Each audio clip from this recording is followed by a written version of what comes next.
भाई big boss में रहना है तो बलिदान देते रहना है। कभी अपने सेल्फ रिस्पेक्ट का बलिदान, कभी अपने ईगो का बलिदान, कभी दोस्ती का बलिदान, कभी इमोशंस का बलिदान, और आज आपको देना था आपकी पर्सनल बिलोंगिंग्स का बलिदान। नमस्कार दोस्तों, मेरा नाम है अंकुर और आज बिग बॉस सीजन 14 के इस नए एपिसोड का रिव्यू आपके लिए मैं लेकर आया हूं, जहां पर ये सिर्फ रिव्यू नहीं है। यहां पर हम आपको डिकोड करके बताते हैं पूरा एपिसोड कि भाई आखिर किस बात के पीछे क्या वजह थी। एक तरीके से बाल की खाल निकाल कर आपको बताते हैं। सो बलिदान पर हम बाद में आएंगे। बलिदान से पहले चल रही थी फराह की अदालत, और फराह की अदालत में आज जो सबसे पहले आए वो थे अभिनव। और अभिनव पर सबसे बड़ा इल्जाम तो यही था कि भाई आपको तो सुपीरियरिटी कॉम्प्लेक्स नजर आता है। आपको लगता है कि इस घर में तो जो है सो आप ही हैं, आप ही को सब कुछ आता है, आप ही सब जानते हैं। आप तो पंजाब से नहीं, ऐसा लगता है कि यूएस यूके से आए हैं। आप तो इन सब के लिए मतलब कुछ मतलब ऊपर की चीज है। आपके आगे सब क्लासलेस हैं, इलिटरेट हैं। इस तरीके का इल्जाम अभिनव पर लगाया गया, जिसका जवाब जो है वो फराह मांग रही थी, है ना। और ये इल्जाम सिर्फ अभिनव पे नहीं लगाया, जैस्मिन और रुबीना पर भी लगाया। हालांकि रुबीना ने तो उसको आराम से एक्सेप्ट कर लिया, उस पर ज्यादा बहस नहीं की। अभिनव जरूर बहस करते हुए नजर आए, लेकिन वहां पर अभिनव के लिए ज्यादा डिबेट करने का मौका बनता ही नहीं था, क्योंकि उनकी दोस्त जैस्मिन ने खुद ही ने हाथ ऊपर उठा दिया था कि उनको भी लगता है कि अभिनव को जो है वो सुपीरियोरिटी कॉम्प्लेक्स है, और अभिनव को जो लगता है कि उनके आगे सब फीके हैं। तो फिर क्या डिबेट करते अभिनव शुक्ला, जब उन्हीं के ग्रुप की उनकी इतनी खास दोस्त थी, जब हाथ ऊपर करके बोल रही कि हाँ भाई बंदे के साथ ये इशू है, तो फिर वहां पर मामला खारिज हो जाता है। लेकिन वहीं एजाज खान जो है वो थोड़ा सा अभिनव के लिए डिफेंड करते नजर आए कि नहीं नहीं ऐसा नहीं है, ये नहीं है, वो नहीं है। अब आप सोचेंगे कि एजाज खान आखिर ऐसा क्यों कर रहे थे, तो देखिए एजाज खान का अगर आपको कॉन्वर्सेशन याद हो शार्दुल से, जब उन्होंने ग्रीन जोन से रेड जोन में इन लोगों को डाला था, जिसमें रुबीना भी थी और जैस्मिन भी थी, और एजाज ने यही कहा था कि यार ये दोनों बहुत स्ट्रॉन्ग कंटेस्टेंट्स हैं, मैं इनसे पंगा नहीं लेना चाहता हूं। तो यहां शायद वो अभिनव की साइड लेकर जो है वो कहीं ना कहीं उस पंगे से बच रहे थे कि ना रुबीना से पंगा लेना पड़े, ना जैस्मिन से लेना पड़े, और थोड़ा सा इनके गुड बुक्स में रहूं। लेकिन यहां पर मुझे लगता है कि एजाज खान यहां कुछ ना कुछ गलती कर रहे हैं ऐसा करके, क्योंकि एजाज खान अपने आप में एक बहुत स्ट्रॉन्ग कंटेस्टेंट है। उनको अपनी खुद की एक स्ट्रॉन्ग टीम बनानी चाहिए, इंस्टेड ऑफ किसी के गुड बुक्स में आने के लिए इस तरीके से कोशिश करना। क्योंकि ये वो लोग करते हैं जिनको पता होता है कि उनका गेम हल्का है, उनको किसी की साइड रहना होगा। यहाँ एजाज खान खुद इतने स्ट्रांग है तो उनको ऐसा नहीं करना चाहिए। लेकिन यहां पर अभिनव के ऊपर सुपीरियोरिटी कॉम्प्लेक्स का जो ठप्पा था वो लग गया, जिसे अभिनव भी खुद डिफेंड नहीं कर पाए। चलिए अब बात करते हैं निकी तंबोली की। अगला नंबर था निकी तंबोली का, और ऐसा नजर आया कि फराह खान की फेवरेट है निकी तंबोली। और वहां फराह खान ने एक बात कही कि निकी तंबोली बड़ी अच्छी लड़की है, ये पीठ के पीछे किसी की बुराई नहीं करती है। भाई मतलब फराह खान कोई और एपिसोड देख रही है क्या? मतलब हमने तो जो देखा है वो निकी तंबोली तो सब काफी लोगों की बुराइयां करती है। फिर यहां पर क्यों बोला मुझे समझ में नहीं आया, क्योंकि जनता तो जो देख रही है वहां देख रहा है कि निकी तंबोली जो है पीठ के पीछे काफी बुराइयां करती हैं। और उसके बाद हमने देखा कि निकी तंबोली ने कह दिया कि भाई इस घर में जो अगर मेरी किसी से सबसे कम बनती है तो वो है अभिनव और रुबीना, है ना। तो वहां पर कहीं ना कहीं निकी तंबोली ने अभिनव और रुबीना से पंगा ले लिया, और तगड़ा वाला ले लिया। ऐसा उस वक्त लग रहा था जब अदालत चल रही थी, है ना। उसके बाद थोड़ी सी डिबेट हुई, रुबीना और अभिनव कुछ बोल रहे थे, निकी कुछ बोल रही थी, और लगा ये मामला बढ़ जाएगा। लेकिन ऐसा हुआ नहीं। अदालत के बाद जो है निकी तंबोली वो रुबीना और अभिनव के साथ ही लंच करते हुए दिखाई दे रही है, बातचीत कर रही हूँ, बढ़िया बातचीत चल रही है। मैं कहा ये सही है यार, सही चल रहा है इनका। और जान के बारे में ही बुराई कर रही थी। तो ऐसा मुझे लग रहा है, सभी को लग रहा है कि निकी तंबोली ने अब फाइनली फैसला कर लिया है कि भैया ऐसा है कि जान कुमार शानू के साथ बहुत निभा ली अपन ने, अब ना हो पाएगा। अब ये गेम आगे बढ़ रहा है, और अभी नहीं तो कभी नहीं। अब तो अपन को मूव ऑन करना ही पड़ेगा, सिर्फ जान से काम नहीं चलेगा, और जान के साथ कहीं ना कहीं अब थोड़ा सा दूरियां बनानी पड़ेंगी, ब्रेकअप करना पड़ेगा। जो कि उन्होंने अदालत में भी बोला कि यार वहीं आके बैठ जाता है, अब मैं कॉन्शियस हो जाती हूँ, क्या बात करूं। तो कहीं ना कहीं अब निकी तंबोली क्लियर हो गई है कि भाई जान कुमार शानू से तो दूरियां बनानी ही है। और फिर अदालत में अगला नाम आता है जान कुमार शानू का। भाई यार ये बंदा पता नहीं कितनी बेइज्जती सहेगा। मतलब और कोई होता ना तो अभी तक सोचता है यार बस कर, अब नहीं हो पाएगा मुझसे, ऐसी हालत हो जाती। इनफैक्ट अगर मैं भी होता तो मेरी भी हालत ऐसी हो जाती। लेकिन ये नहीं भाई, बंदा ऐसे झड़ाता है कि चलो ठीक है हो गई बेइज्जती, अब आगे बढ़ो, है ना। तो ये वाला हाल हो गया है जान कुमार शानू का। यहाँ पर जान कुमार शानू के लिए बहुत कुछ कहा गया, लेकिन सबसे पहले आते हैं मास्टर माइंड पर। बंदा खुद ही कह रहा है कि अच्छा शार्दुल ने मुझे मास्टर माइंड कहा है। भाई यार मास्टर और माइंड, इससे दूर दूर तक कहीं भी मुझे नाता नजर आता नहीं है जान कुमार शानू का। है ना? आपको लगता है कि जान कुमार शानू कहीं से भी मास्टरमाइंड है, या मास्टर अलग मास्टर ही कर दो, या माइंड ही, कहीं से कोई कनेक्शन है नहीं। ठीक है, शार्दुल ने कह दिया, जान कुमार शानू ने एक्सेप्ट भी कर लिया, बाकी दुनिया करे ना करे उनको फर्क भी नहीं पड़ रहा है ना? ऐसा ही देखने में नजर आ रहा है। अब वहीं बात हुई इनके रोने की, जो ये निशान सिंह मलकानी के जाने के बाद रोए थे, और इस पर फराह खान ने साफ साफ कह दिया, इतना फर्जी रोना लगा है तुम्हारा, इतना फेक था भाई, है ना? उसके बाद भी बंदा डिफेंड कर रहा है, लेकिन क्या डिफेंड कर रहा है, क्या बकवास कर रहा है, कुछ समझ में ही नहीं आ रहा है, कहना क्या चाहता है समझ में नहीं आ रहा है, बहुत ज्यादा कंफ्यूज नजर आया, है ना? इवन फराह खान ने तक ये कह दिया कि तू इतना डरा हुआ है ना, कि तू जब मौका मिलेगा ना उसको धक्का दे देगा, तू किसी के लिए सोचेगा नहीं, जब तुझे जिसके लिए मौका मिलेगा उसको आग में धक्का दे देगा, तू अपनी डर की वजह से ऐसा कर रहा है। और उसके बाद बंदा यहां भी नहीं रुका, फिर सीधे उसने लिया रुबीना से पंगा और बोला कि मेरी इमोशनल वीकनेस का रुबीना ने फायदा उठाया। भाई इसको कहते हैं हिम्मत। मतलब आपको पता है कि अपनी नाव में हो चुका है छेद, लेकिन फिर भी आप दूसरे की नाव में डंडे पे डंडे दिए जा रहे हो कि नहीं। और वो भी नाव कौन सी है देख रहे हो आप, जहाज पे टक्कर मार रहे हो यार। रुबीना दिलाइक बड़े बड़े लोगों से सीधे छोटे मोटे से पंगा लो तो समझ में आता है। रुबीना दिलाइक जो कि टेलीविजन का इतना जाना माना फेस है, और पिछले कई हफ्तों से टॉप 3 में ही रहती हैं, वो इधर उधर हिलती भी नहीं है पॉपुलैरिटी में, और वहां सीधे जान कुमार शानू जो है रुबीना से पंगा ले रहे हैं, वो मुझे समझ में नहीं आया, कहीं इनको भारी ना पड़ जाए। और मुझे लगता है कि आने वाले टाइम में अगर ये इसी तरीके से चले तो भारी तो पड़ने वाला ही है। लेकिन एक बात कहूंगा जान कुमार शानू के लिए फिर से, किस्मत बड़ी अच्छी है भाई तेरी। चलिए अगला नंबर है राहुल वैद्य का। राहुल वैद्य ने इस शो में इस तरीके की जगह बना ली है, बंदा तरसा देता है। मतलब जनता जो है वो तरस जाती है कि कब राहुल वैद्य आएगा, कब कुछ ऐसा बोलेगा कि मजा आ जाए। मतलब और वो बंदा बोल भी देता है ना, एक दो लाइन में ही ऐसे जवाब देता है कि आपको मसाला दे जाता है। मतलब सामने वाले का भी मुंह बंद कर देता है, सटीक बात करता है, लॉजिकल बात करता है, साफ समझ में आता है। इसके बाद राहुल वैद्य पर सबसे बड़ा इल्जाम लगा कि भाई तुम तो रेड जोन में जाकर गायब ही हो जाते हो यार, दिखाई नहीं देते हो। मेरे ख्याल से ये वाला जो सवाल था ये जनता से नहीं आया था, ये बिग बॉस की तरफ से फराह खान लेकर आई थी, जहां पर जो रेड जोन पर सवाल उठाए जा रहे थे वो अब सीधे राहुल पर थोप दिए कि तुम जाकर नहीं दिखते हो। तो इस पर राहुल ने भी बड़ा करारा सही जवाब दिया कि देखिए भाई, रेड जोन में आप एकदम आइसोलेट कर देते हैं, कुछ है ही नहीं करने को, बंदा क्या करेगा।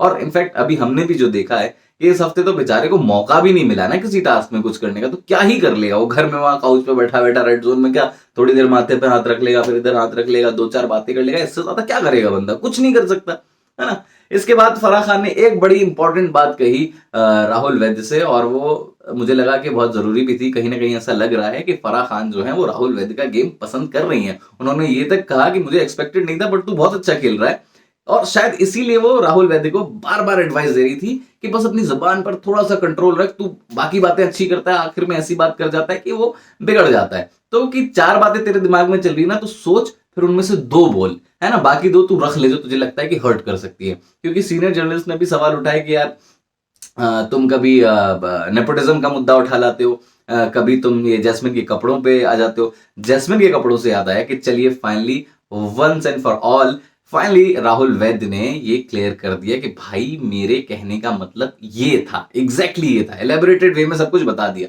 और बहुत सही किया। फाइनली मुझे लगता है कि अगर राहुल वैद्य ये पहले ही बता देते ना उस टाइम पर, तो इतना बवाल नहीं होता, इतनी बैशिंग राहुल वैद्य की नहीं होती। लेकिन यहां पर राहुल वैद्य के खिलाफ कोई और बोले ना बोले, जैस्मिन भसीन खर्चा पानी लेकर चढ़ चुकी थी। ऐसा लग रहा था कि एकदम अग्रेसिव मोड में आ गई, जैसे उसने राहुल वैद्य को देखा कटघरे में, उसके बाद जैस्मिन भसीन तो अटैकिंग मोड पर ही थी कि आज तो भाई तू आ जा, है ना, तेरी हर बात का जवाब दूंगी। इस तरीके से जैस्मिन भसीन अग्रेसिव मोड में नजर आ रही थी। लेकिन जैसे तैसे शांत हुआ और फिर उन्होंने वुमन कार्ड दिखा दिया। किसने? फराह खान ने जैस्मिन को, कि भाई देखो ये नहीं चलेगा, तुम हर चीज में वुमन कार्ड खेल देते हो। जिस पर एजाज खान बड़े खुश हुए, जंगाओं पे ताली मार मार के एजाज खान ने कहा कि वाह क्या बात कर दी आपने, मेरे साथ भी हुआ है, मैं कैसे बताऊं।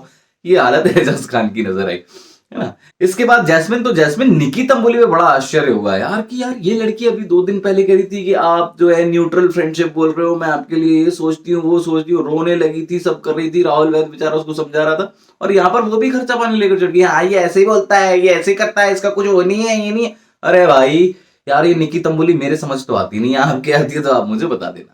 इसके बाद आता है नंबर शार्दुल पंडित का। हो ऐसा लग रहा था कि अदालत तो बहाना था, शार्दुल को ही नॉमिनेट करके जाना था। हाँ, मतलब उस बंदे को क्यों बुलाया अदालत में? कोई रेलेवेंसी समझ में नहीं आया। ना मुझे लग रहा था कि कोई उसकी बात सुनना चाहता है, ना कोई सुनाना चाहता है, ना कुछ समझाना चाहता है। ऐसा लग रहा था कि प्री डिसाइडेड था कि भाई अदालत में चाहे जो कुछ भी हो, शार्दुल को नॉमिनेट करना ही करना है। बेसिस यही बनाया कि भाई तुम दिखाई नहीं दे रहे हो, तुम कंटेंट क्रिएट नहीं कर रहे हो। भाई बंदा एक हफ्ते से आपने रेड जोन में पटक रखा है, वो क्या करे यार, है ना? वो तो अच्छा हुआ भला हुआ एजाज खान का कि वो उस दिन रात में वो इतनी कॉन्वर्सेशन हो गई, वरना मुझे तो लग रहा था कि शार्दुल उसी हफ्ते बाहर हो जाएंगे। बच गए। अब मौका मिला है कुछ करने का, लेकिन शायद ये पहले से ही डिसाइडेड था कि शार्दुल को नॉमिनेट करना है। तो क्या कहेगा वो, क्या आप सुनेंगे, कोई फर्क ही नहीं पड़ता है। और यही देखने को मिला, शार्दुल को उठाकर सीधे नॉमिनेट कर दिया गया। और यहां पर फिर से मैं एक बार कहूंगा कि शार्दुल की वजह से जान फिर से बच गया। किस्मत बड़ी अच्छी है भाई तेरी। अब आते हैं कविता कौशिक पे। अब यार सच बताऊं, कविता कौशिक का जब आया ना, तो मैं चला गया वॉशरूम उठ के। मेरे को पता था कि इन्होंने वही करना है, वही जो हम इतनी बार सुनते आए, वही पुरानी कहानी। भाई जब ये सुन ही चुके हैं तो फिर अपना थोड़ा काम निपटा लेते हैं ना, उसके बाद करेंगे। तो मैं तो नहीं देखा, आप मुझे बताइए, यही बोला है ना? इसके अलावा कुछ और भी कविता कौशिक ने बोला है क्या? अगर बोला है तो मुझे कमेंट सेक्शन में बता देना। वैसे मुझे पूरा भरोसा है कि नहीं बोला होगा। चलिए अब आते हैं बलिदान वाले टास्क। बलिदान वाले टास्क में आने से पहले एक काम करता हूं, आपको आज के एपिसोड की सबसे खूबसूरत बात बताता हूं। खूबसूरत बात यह है कि ये जो दोस्ती है ना, रुबीना, अभिनव और जैस्मिन की, अभी तक लगता था कि ये मतलब की दोस्ती है, ये सिर्फ ना फॉर अ कॉज या फॉर अ फेथ दोस्ती किए हुए हैं, कुछ फायदा ढूंढ रहे हैं। लेकिन आज नजर आया कि ये मतलब की दोस्ती नहीं है भाई। ये मतलब ये सच वाली दोस्ती हो गई, ये इमोशनल बॉन्डिंग हो गई। जिस तरीके से आज इन लोगों ने टास्क खेला है ये नॉमिनेशन वाला, वहां यही समझ में आ रहा था। रुबीना दिलायक ने एक सेकंड के लिए भी नहीं सोचा, मतलब ना ही वो इमोशनल हुई, ना रोई गाई। और अपना जो हेयर स्टाइलिंग मशीन था वो 2 मिनट के अंदर दे दिया, डिस्ट्रॉय कर दिया। वाह क्या बात है। वहीं हमने देखा कि जैस्मिन रोई जरूर, बहुत सारा रोई, उस पर हम बाद में आएंगे उनके रोने धोने पर। लेकिन अपना जो वो डॉल था, डोलू, वो भी भाई अभिनव के लिए कुर्बान कर दिया, है ना? फिर हमने देखा कि जब रुबीना के सामने अली गोनी को नॉमिनेट करना था, जहां जैस्मिन ने मना कर दिया, वहां रुबीना ने बड़ा स्पोर्टिंगली लिया उस चीज को। मतलब वो समझ रही है ना? और दोस्ती यही होती है। ऐसा नहीं होता कि जैसे पवित्रा ने किया था नजाज वाले टाइम में, नहीं तुमने मुझे क्यों नहीं बचाया, ये नहीं किया। यहाँ कुछ नहीं किया रुबीना ने ऐसा कि ठीक है भाई, कर दिया कर दिया, हो गया, चलो ओके ठीक है। तो यहां पर बहुत अच्छे से नजर आया कि इन तीनों के बीच जो दोस्ती है ये एक अलग लेवल पर पहुंच चुकी है, जो कि इस घर में देखने को अभी तक मिल नहीं रही थी। चाहे वो हमने राहुल और निक्की का देखा कि किस तरीके से निक्की 2 दिन पहले उसको न्यूट्रल दोस्ती पर भाषण दे रही थी और आज उसको सुनाने लगी, और समझ में नहीं आया क्या किया। जान निक्की की दोस्ती हम पहले ही देख चुके हैं। फिर जान और निशान की दोस्ती के तो क्या था, जियोड़ी, वो भी हमने देखी। उसके बाद हमने देखा कि जो एक और दोस्ती है पवित्रा और एजाज की, वो मतलब कभी प्यार होता है, कभी लड़ाइयां होती है। लड़ाई भी ऐसी होती है कि उठा के फेंक देंगे, मतलब ऐसा लगता है चढ़ जाएंगे एक दूसरे के ऊपर, खा जाएंगे, ऐसा लगता है। वहीं इन तीनों की दोस्ती शुरुआत से चली आ रही है, और क्या कमाल की चली आ रही है यार। मतलब एक दूसरे को समझ रहे हैं, ज्यादा बेवजह के इमोशनल भी नहीं हो रहे हैं कि अरे यार तेरे लिए ये वो ऐसा वैसा, मतलब सोच भी नहीं रहे ना एक दूसरे को बचाने के लिए, ठीक है कर देते हैं। और वहां जैस्मिन ने देखा कि अली गोनी को चलो इस बार बचा लेते, क्योंकि जैस्मिन ऑलरेडी बहुत सारे फेवर कर चुकी थी ना रुबीना के लिए।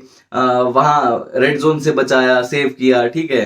फिर हमने देखा कि किस तरीके से उसने अभिनव के लिए, अपनी डॉल के लिए भी कुछ नहीं बोला, रोई जरूर लेकिन कर दिया। तो इतने सारे फेवर्स हो चुके हैं, तो यहाँ रुबीना भी समझ गई कि हाँ ठीक है भाई, एक दोस्त अब कितने फेवर करेगी, इतने कर चुकी है। और यहाँ रुबीना ने भी बड़ी मेच्योरिटी दिखाई। अब आते हैं इस पॉइंट पर, रुबीना दिलायक पर। इस एपिसोड की हाईलाइट रही हैं रुबीना दिलायक। शुरुआत से अदालत में हमने देखा कि हर कोई अपनी बात पर डिफेंड कर रहा है, कुछ कर रहा है, उलट पुलट जवाब दे रहा है। जैस्मिन राहुल वैद्य को इतना सुना रही है, लेकिन वहां रुबीना दिलायक चाहती तो राहुल वैद्य के खिलाफ 50 पॉइंट रख सकती थी, लेकिन बंदी ने नहीं रखा कि चलो ठीक है यार, डन एंड डस्टेड, जो होना था हो गया, ठीक है। फिर हम देखते हैं कि रुबीना ने अपना जब हेयर स्टाइलिंग वो जो मशीन थी उसके लिए बिल्कुल नहीं सोचा, ना ज्यादा इमोशनल हुई, बढ़िया हंसते मुस्कुराते, ठीक है यार चलो हो गया हो गया, है ना? तो यहाँ पर फिर देखा कि जब जैस्मिन ने अली गोनी को नॉमिनेट नहीं किया और रुबीना नॉमिनेट हो गई, उसके बाद भी उसने कुछ नहीं किया, बड़े आराम से रिएक्ट किया और समझा जैस्मिन को कि हाँ भाई सही बात है, ठीक है। सो यहाँ पर मुझे लगता है कि रुबीना ने एक ही दिन में बहुत सारे इमोशंस दिखा दिए, और बहुत सारे अपने चेहरे, अपने कैरेक्टरिस्टिक रुबीना ने कहीं ना कहीं दिखाए हैं। इवन निकी तंबोली जो कि बोल रही थी कि मेरी अभिनव और रुबीना से बात नहीं होती है, रुबीना उसके बाद उसके साथ लंच करती हुई दिख रही है, बात करती हुई दिख रही है, कहीं ना कहीं वो आइस ब्रेक करना चाह रही है। तो यहां पर रुबीना ने जो है शो लूट लिया, मतलब ये वाला एपिसोड तो लूट लिया उसने, वो सब कुछ करके दिखाया जो कि एक इंसान में लोग पसंद करते हैं। हर एक चेहरा एक अलग कैरेक्टरिस्टिक, अलग अलग सिचुएशन में, और हर एक चेहरा इतना बेहतरीन कि आपको रुबीना दिलैक पसंद आएंगी ही आएंगी इस एपिसोड में। तो यहां पर रुबीना दिलैक कमाल की थी। इसके बाद आते हैं छोटी मोटी बातें जो रह गई थी एजाज खान की। एजाज खान और राहुल वैद्य का जो किस्सा हुआ छोटा सा, कि राहुल ने बोला कि भाई एक मिनट इधर आओ, तो वहां पर एजाज खान बोले कि तू मुझे ऐसा ऑर्डर नहीं दे सकता, ये नहीं कर सकता, वो नहीं कर सकता। तो यहां पर एजाज खान का भी अलग तरीके का वो नजर में आया कि यार ये क्या कर रहे हो एजाज भाई, ऐसा नहीं करो, मतलब है ना। आपका इस वीकेंड पे बहुत तरफदारी हुई, आपको सपोर्ट किया गया, सब कुछ हुआ है, लेकिन एजाज भाई आपको ये समझना पड़ेगा कि आपकी तारीफ हुई है, सपोर्ट हुआ है, अच्छी बात है, लेकिन आपको अपने एटीट्यूड में चेंज नहीं लाना है। दूसरी चीज ये कि इस घर में हर कोई आपकी बुराई के लिए या आपसे लड़ने के लिए नहीं बैठा है। कुछ लोग आपके अच्छाई के लिए भी हैं, अच्छाई के लिए नहीं भी हैं, तो आपके लिए न्यूट्रल हैं। वो बहुत आसानी से वो बात बोल रहा था, उसने कोई ऑर्डर नहीं दिया था, वहां आपको इस तरीके से रिएक्ट नहीं करना चाहिए था। और एजाज को थोड़ी सी विंडोज ओपन करनी पड़ेंगी यहां पर, अगर वो राहुल को इस तरीके से जवाब नहीं देते। और मुझे ऐसा लगता है कि अगर वो राहुल से ठीक तरीके से बात करेंगे ना, तो दोनों की फ्रीक्वेंसीज बहुत अच्छी मैच करेंगी, क्योंकि दोनों का जो मेच्योरिटी लेवल है, हालांकि एजाज उम्र में काफी बड़े हैं, लेकिन फिर भी राहुल का मेच्योरिटी लेवल भी अच्छा खासा है। तो मुझे लगता है कि इनके जो वाइब है ना, वो बहुत अच्छी मैच करेगी अगर ये बात करना चाहे तो। यहां पर एजाज को थोड़ा सा समझना होगा कि हर कोई बुरा नहीं है घर में, आपको कोशिश करनी होगी, आपके लिए कुछ लोग अच्छे भी हो सकते हैं। चलिए अब आते हैं आज के बलिदान वाले टास्क पर। भाई हमने देखा कि किस तरीके से ये टास्क रखा गया, और मुझे तो ऐसा लग रहा है कि बिग बॉस को जो है जैस्मिन के आंसू बड़े ही ज्यादा पसंद आ गए हैं। मतलब जैस्मिन के लिए ही ये टास्क रखा गया था। ऐसा लग रहा है कि शुरुआत जैस्मिन से हुई कि भैया लाइए, डोलू लाइए, इसको धर दीजिए और आप आंसू बहाइए, है ना। तो डोलू के तो चीरफाड़ हो गई, और यहाँ जैस्मिन ने जो रोना शुरू किया। फिर उसके बाद वो अली गोनी वाला मामला हो गया कि भाई रुबीना को बचाना है तो अली गोनी को नॉमिनेट करना है। वहां उन्होंने रो रो के तालाब भर दिए, भाई समंदर बह रहे हैं जैस्मिन के नाम के, ऐसा लग रहा है। तो यहाँ पर जैस्मिन के लिए मैं बोलना चाहूंगा कि मटेरियलिस्टिक चीजों को इतना दिल पर नहीं लगाना चाहिए यार, चीजें ही तो हैं। ये शो आपको यही सिखाता है, और इस शो में आप आ रहे हैं तो इतना तो प्रिपेयर्ड होके आपको आना ही पड़ेगा कि ये क्या कर रहे हो यार, आप चीजों के लिए मतलब ऐसे कर रहे हो, रो रहे हो आप, इतने बड़े बड़े आंसू बहा रहे हो। हमने देखा किस तरीके से निकी तंबुली ने सरप्राइज कर दिया, वो हंसते हंसते जाके अपना ब्लैंकेट रखा है कि ठीक है भाई ले लो, जाओ खत्म करो किस्सा, ठीक है मेरी माँ का कनेक्शन था जो भी था, लेकिन ठीक है जाओ यार, चीज ही तो है, एक आइटम ही तो है, ले जाओ, है ना। फिर हमने देखा रुबीना ने कितना स्पोर्टिंगली ये लिया कि ठीक है मेरा हेयर स्टाइलिंग मशीन चाहिए, ले लो यार, छोड़ो क्या फर्क पड़ता है, ठीक है एक समान ही तो है ना। रुबीना हालांकि जैस्मिन के लिए, डॉलू के लिए थोड़ी इमोशनल होती नजर आई थी, लेकिन अपने टाइम पे वो इतनी इमोशनल नहीं थी, उन्होंने कहा ठीक है। फिर हमने देखा कि अभिनव को दिया गया था वो टास्क कि भाई आप जो हैं वो जो डॉल है वो उठा के लाइए, जो रुबीना का डॉल है जिसको निकी तंबुली ने गंदा कर दिया था, उठा के लाइए, उसको खत्म करिए, डिस्ट्रॉय करिए, और निकी तंबुली से बोलिए कि हाँ भाई तू सही थी, मैं गलत था। यहाँ पर एक तरीके से अभिनव ने अपनी सेल्फ रिस्पेक्ट भी दांव पर लगा दी, सेक्रीफाइस कर दिया सेल्फ रिस्पेक्ट का, और यहाँ पर बहुत अच्छे तरीके से ये सब कुछ किया। यहाँ रोना धोना सिर्फ किया तो जैस्मिन ने किया, जो कि मुझे लगा कि नहीं करना चाहिए था। अगर जैस्मिन ये हंसते हंसते करती तो ये जैस्मिन भसीन के लिए एकदम अलग हो जाता, एक एडवांटेज हो जाता। लेकिन यहाँ पर ये थोड़ा सा डिसएडवांटेज हो गया कि वो इतना रो दिए ना उसमें कि वो धुल गया ना, मतलब ऐसा नहीं करना चाहिए था।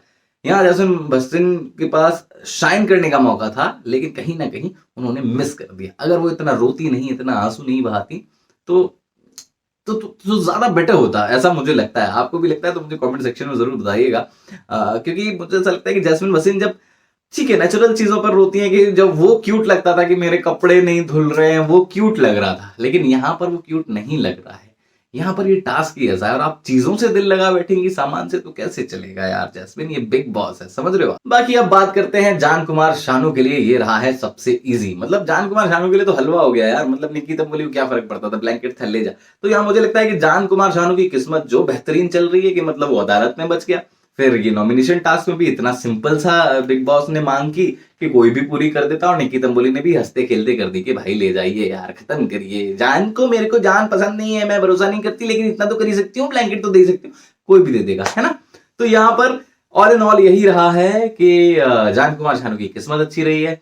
शार्दुल जो थे उनके लिए मुझे लगता है कि प्री डिसाइडेड था कि भाई इनको तो नॉमिनेट करना ही करना है अदालत में। हालांकि मैं आपको बता दूं, ऐसा स्पेकुलेशन ऐसी अफवाहें तो हैं ही कि दिवाली के हफ्ते में कोई नॉमिनेट नहीं होता है, या मतलब कोई बाहर नहीं होता है। लेकिन चलिए, वो बिग बॉस का मैटर है, बिग बॉस का कॉल है, वो किसको बाहर करेंगे किसको नहीं करेंगे, जनता का फरमान जो आएगा। लेकिन शायद यहाँ कहीं ना कहीं शार्दुल को फिर से इंटीमेट किया जा रहा है और थोड़ा सा एक तरीके से ना पुश किया जा रहा है कि भाई अभी नहीं तो कभी नहीं, अब शुरू हो जा, अभी भी तुझे नॉमिनेट कर रहे हैं लोग, तो मतलब कम ऑन बका, पुल अप योर सॉक्स, ये वाला माहौल मुझे लगा। आपको इस रिव्यू में क्या कुछ सही लगा, क्या कुछ गलत लगा, कमेंट सेक्शन में मुझे बताइएगा। कुछ ऐड करना चाहते हैं, मुझसे कुछ मिस हो गया होगा तो जरूर लिखिएगा कमेंट सेक्शन में। मेरा नाम है अंकुर, आप देख रहे हैं बॉलीवुड स्पाई।